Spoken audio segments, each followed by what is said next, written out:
Welcome to another edition of Diplomatic Channel. I'm Amarachi Ubani. This week, we're taking a closer look at the political crisis in Mali, its impact on West Africa, and the lessons we can learn from what is happening there.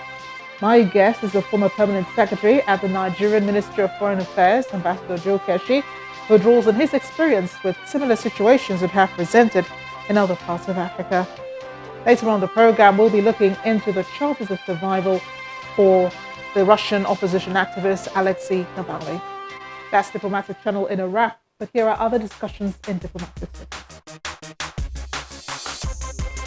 The Venezuelan president Nicolas Maduro has thanked ally Iran for helping the South American country overcome U.S. sanctions on its oil industry and floated the idea of purchasing missiles from the country. Washington maintains strict sanctions against Iran's oil industry to halt the country's nuclear program. Earlier this year, Tehran sent several gasoline cargoes to Venezuela to help it overcome fuel shortages, as well as equipment to help state oil company PDVSA repair its dilapidated refineries. Maduro says he thinks the Iranian experience will help his country reinforce its management capacity. The United States-led international coalition troops have withdrawn from Iraq's Taji military base and handed it over to Iraqi security forces. The base, 20 kilometers north of Baghdad, had been the site of frequent rocket attacks by Iran-backed militias targeting US-led troops in recent months. Remaining coalition troops will depart in the coming days after finalizing the handing over of equipment to Iraqi security forces.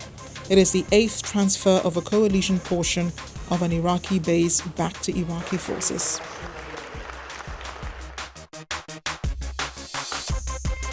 Finally, China's National Health Commission says the country has authorized the emergency use of COVID-19 vaccines, which were going through clinical trials on July 22nd.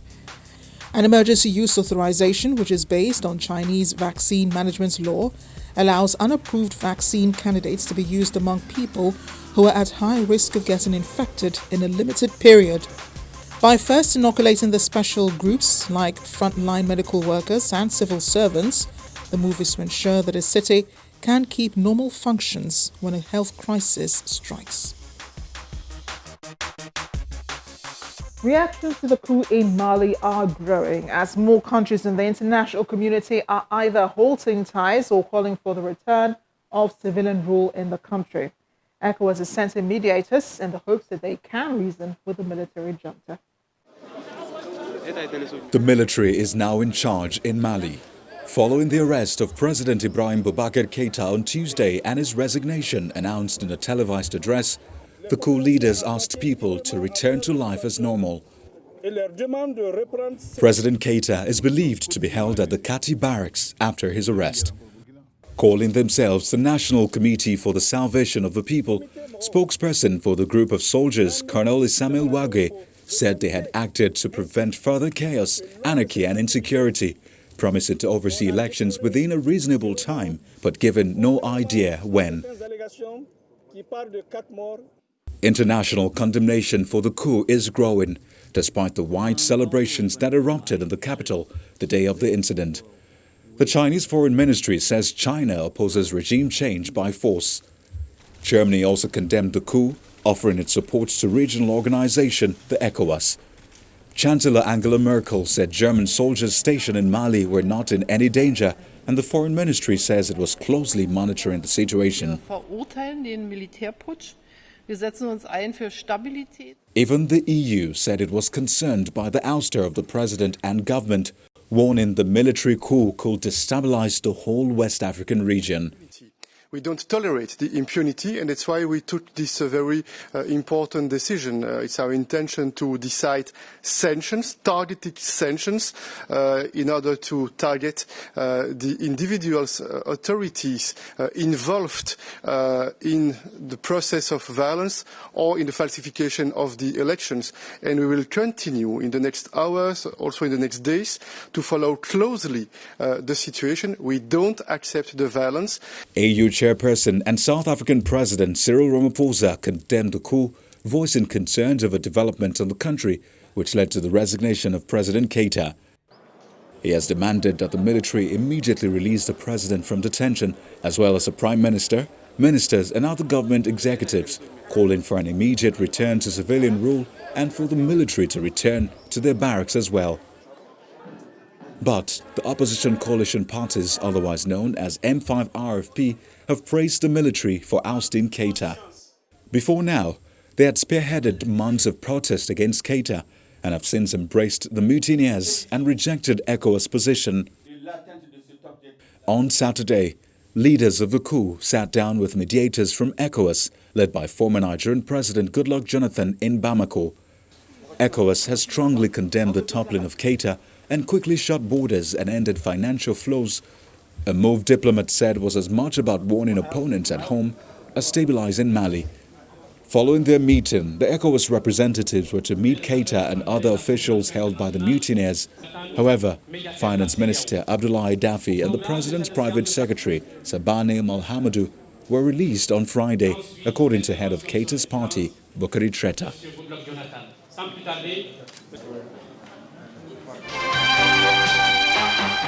And let's discuss the implications of what has happened in Mali and the rest of West Africa and how the rest of West Africa may be affected. I've called in Ambassador Joe Keshi, who is a former permanent secretary at the Ministry of Foreign Affairs. He's had years of experience in this position. He'll be talking to us about what has happened. He joins us now from the Federal Capital Territory, Abuja. Ambassador Keshi, thank you for joining us on the program today. Thank you. Thank you for having me. Was it inevitable what has happened in Mali, the military takeover, and do you think that that could have been avoided? Thank you, Amarachi, for having me on your program again.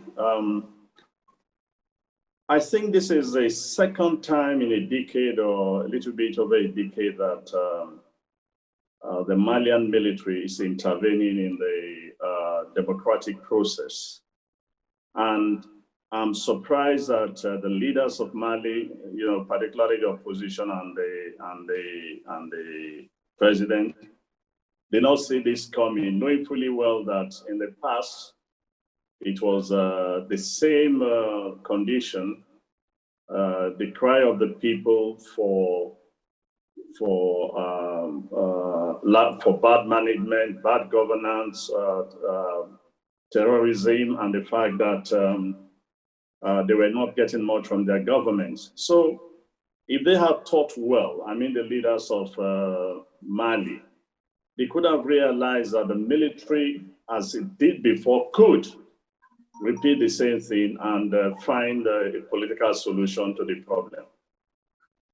Now, amidst the calls for President Keita to step down, ECOWAS sent in a delegation 2 weeks ago to speak to the president and the opposition and to find common ground on some of their demands. Looking at what has happened now, it is apparent that that did not work. So why couldn't the ECOWAS have stopped this forceful takeover of power? There was little ECOWAS could have done if the two main leaders were simply intransigent. For example, the president has resigned now. I guess he was forced to resign by the military. The leader of opposition that has opposed any deal in the past, I believe I'm right to say that he has announced that he too was stepping down from politics. So possibly the military also compelled him to, to step down. This is part of the problem of, the politics in Africa and a number of countries. I would like to take the high road. If it's not me, it's nobody else, and at the end, everybody suffers the consequences of such intransigent, for not listening to wisdom and finding a way out of the crisis that engulfed the country of Mali. And now that ECOWAS is back in Mali, because they're currently there talking again to the military junta this time, another delegation of leaders are also arriving to reason with the same junta and with the opposition, which is also throwing its weight behind the junta, even asking that the president not be released from detention. ECOWAS has also announced sanctions against Mali, as have other countries. What else can they do at this point to force the hand of the military? And how much of an impact will any sanctions have at all on Mali at this time? I'm like, you know, the problem that ECOWAS faces right now, I mean, the leaders, is the fact that one of the things that that encourages coup leaders is when they perceive that they have a popular, quote unquote, a popular support from the mass, from the people. And in the case of Mali today, and as in the past, there are quite a number of people who are very happy that the government has been overthrown, and they are solidly supporting the military. And so whatever ECOWAS leaders say at this point in time, I believe that the military would look at it that, look, we have the support of the people, and we certainly go ahead and do what we want to do. And that it's a lesson, you know, I must say this, that is a lesson that even the mediators need to learn, the leaders who are going there, you know, I think they should ask themselves one simple, they should look at the mirror, actually. The African leaders who are going there should look at the mirror and ask themselves, could this happen in my country? Because all the conditions, you know, that encourage the coup in Mali, you can find it in almost most West African and African countries all over the place. So it's a very dicey situation, but all said, it's nice that ECOWAS is mediating. We just wish the leaders well. But I make the point again that they need to leaders need to understand that as long as these conditions continue to exist, the possibility of a coup is inevitable. They must realize this, and hopefully that they will change. And this is why I said that the leaders who are going there, as well as other leaders, they need to look at themselves, you know, in the mirror and be sure that they are doing something different from what the Malians have done, the Malian leadership, the Malian politicians have done. And this is a regional problem, Ambassador, because countries such as Nigeria, Niger, Cameroon, even Burkina Faso have been dealing with insurgency. And there is also the likelihood that things could get worse. On the other hand, you have the Tuareg rebels also been threatening to take over Bamako, the capital of Mali, and the likelihood of them also taking advantage of this situation. What can Nigeria do as, you know, big brother of Africa, and at this point where leadership is needed on a continent, especially in the region?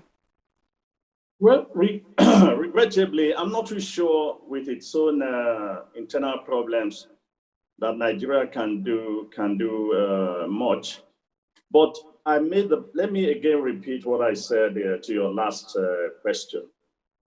In our case, for example, Nigeria, we are going to celebrate the 60th anniversary of our independence. Just like in any other country in the continent, you will find that all the hopes of independence has disappeared simply because successive leaders in the region has failed to develop, to build up the continent, and in our case, to build up this country.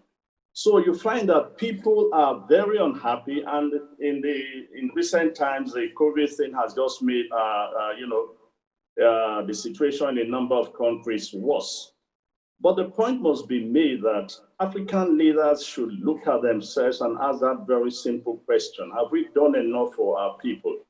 Until they do that, until democracy takes its hold in the region and we respect the need for freedom, justice, and fairness, and open up the political space, until the economic situation improves, the truth remains that we could see this same situation in Mali repeating itself anywhere else.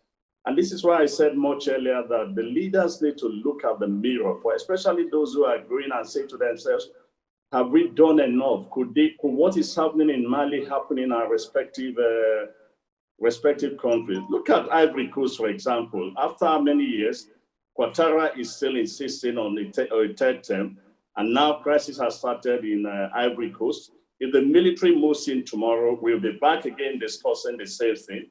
Who says that we can't have a domino effect? Because the conditions that encourage coup in the 60s and the 70s are much more prevalent today than it was actually in those days. So I'm not sure Nigeria can do anything given its own crisis. But more directly, the problem is if you refuse to address a problem that is in its infancy, if you allow it to become, to escalate, to expand, and it becomes intractable, this is exactly what happens, in the sense that you lose control and other forces could actually come in to compound the problems. And this is exactly what you are seeing in Mali. Diplomatic Channel will be right back after the break. Stay with us. And what other lessons can we learn, especially for leadership in Africa? What other lessons can be learned from what is happening in Mali? Because we've seen military takeovers and they haven't ended so well. They've held on to power, even though they have promised transitional governments. Take, for instance, what's happened in Sudan, where the military says, yes, we have agreed, a military stroke civilian government for Sudan. Will rule for a period of time, and then the civilians come and take over. The military really, once they're in power, usually do not want to leave. You know, we got our independence on the basis of freedom. We got our independence on the basis for justice, fairness, and equity. Today, that is lacking in the continent. We also got our independence on the promise that independence will bring something far, far, far more better than colonialism did. But if you talk to most people today, they probably will tell you that the hopes and the benefits they were expecting from independence has not totally materialized. Yes, a number of things have been done. You can look all over the continent and say, yes, we've done relatively well here and there. But in totality, the people, like in our country, we are going deeper and deeper into poverty. How do you think that the people feel? So again, it's a question of the fact that, as I said much earlier, the leaders really need to have an introspection and say to themselves, have we really done enough? When we in this country celebrate the 60th anniversary of our independence in the next couple of weeks, it's a question we must pose to ourselves. Because all the hopes and expectations of Nigeria was supposed to be the country on the hill, leading the rest of Africa into the world. And everybody had so much hope, so much expectation of this country. But today, all that has disappeared. Our people are just living in those to other countries, particularly today to Canada. And then you begin to wonder, have our leaders really done enough? Are they really serious? Democracy itself that offered a lot of promise a few years ago, many people are getting disgusted or unhappy with the way democracy is practiced on the continent, not less in our own country, for example, where now you find people saying that you can't speak. If you speak against your leader or the governor or a minister, you'll be fined or you'll be jailed, whatever. I mean, all these are things that encourages the condition that you find in Mali. As long as there's political instability, there's economic instability, there's ethnic instability, all these combined together continue to create conditions for the situation you see in Mali. And this is where our leaders in this country and elsewhere need to be very careful and really begin to respond to the needs of the people.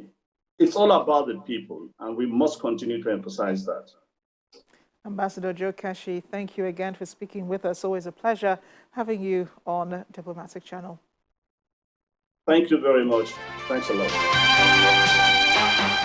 The fate of Russian opposition leader Alexei Navalny now lies in the hands of German doctors now that he's been flown there for further treatment following a poison incident in Russia. Navalny has been unconscious since being rushed to the hospital in Omsk. Doctors there had said he was too ill to be moved. That all changed on Saturday.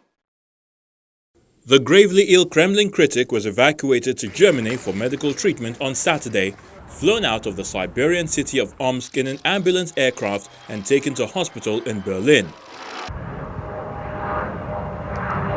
There was no immediate word from hospital on his condition, but the founder of the activist group that arranged the flight called Navalny's health condition very worrying. Well, I mean, it's obvious that something terrible happened. I mean, there were some silly explanations like, oh, this or that, or his blood pressure. Of course, that's bullshit. I mean, he's a healthy, strong man with a good constitution. The night before the attack, or whatever you want to call it, he was swimming in a river. And I mean, there's this video that we've all seen from the plane where he gets this incredible pain. He's screaming, and we got a very clear message also from the doctors that if there would have not been an emergency landing in Omsk, where he was brought to hospital, if they would have been trying to fly onto Moscow, he would have died. So this is nothing that just comes from, I don't know, high altitude or a bit of blood pressure. Obviously, this was an attack on his life.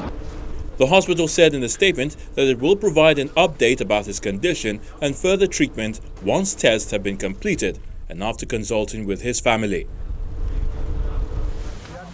Days before, German doctors in Russia to diagnose Navalny were said to have been forcefully prevented from speaking to his wife Yulia.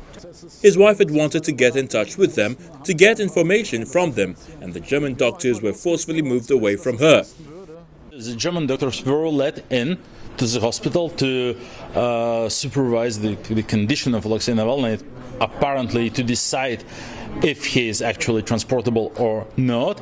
And when they came out of the intensive care unit, Yulia Navalny, the spouse of Alexei, wanted to get in touch with them to get the information from them, and the German doctors were forcefully moved away from her, and she was not allowed to get in contact with them, probably because, well, the Russian authorities didn't want the German doctors to share information with Yulia. So, of course, it's for medical, for legal, for ethical reasons necessary to bring him on that plane and to bring him here. But, well, the Russian authorities apparently refused to do so, and we are really now, well, appealing to the world that it's just very dangerous. The Kremlin had said it was up to Russian doctors treating the stricken opposition politician to decide whether he could be transported by a German air ambulance from the hospital in Siberia for treatment in Germany. The UN Human Rights Office says Navalny's case is very worrying and he must have all necessary treatment. The reports of what has happened to Alexei Navalny are very concerning and very worrying. And I think our first call and our first consideration would be that we really hope that he is able to make a speedy and completely full recovery. And as part of that, we would absolutely stress that it is important that he gets all the adequate care that he needs in order to be able to make a recovery. The European Commission has called for a probe into suspected poisoning. EU Commission spokeswoman of Foreign Affairs and Security Policy, Nabila Mazrali, saying, "We expect a swift, independent, transparent investigation, and if confirmed, those responsible must be held to account." We trust that the Russian authorities will stand by their promises to allow Mr. Navalny to be safely and speedily transferred abroad in order to receive medical treatment in line with the wishes of his family. So the Russian authorities are well aware that we are closely watching this and our expectations regarding the need for his safe transfer and treatment, as well as the independent investigation. Alexei Navalny has been a thorn in the Kremlin side for more than a decade, exposing what he says is high-level graft and mobilizing crowds of young protesters. He has been repeatedly detained for organizing public meetings and rallies and sued over his investigations into corruption. He was barred from running in a presidential election in 2018.